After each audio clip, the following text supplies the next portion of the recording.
Барлықтарыңызға қайырлы күн. Менің каналыма қош келдіңіздер. Бүгін сіздермен бірге осындай керемет ажурный блины жасауды үйренеміз. Осындай күшті тесік болып шығатын блины жасағыларыңыз келсе, менімен бірге видеоны соңына дейін көріп, рецебін үйреніп алыңыздар. Қарапайым үйдегі бар заттармен жасаймыз. Тек бірақ жұмыртқа кететін рецепт. Бізге үй температурасындағы сүт, оған бір жұмыртқа, қант және де кішкене разрыхитель қосамыз. Сода қосудың қажеті жоқ, асқазандарыңыз ауырады.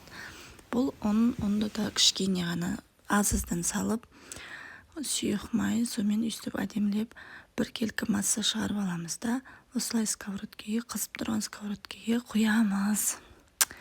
Үстіп әдемі қылып беттері кепкенше пісіресіздер, одан кейін аударып аласыздар. Біріншісін менде сәл сковородкеге жабысады, содан кейін май құйдым. Осындай керемет блинчик шыққанын қалайтын болсаңыздар, менің каналыма жазылып, тіркелуді ұмытып кетпеңіздер.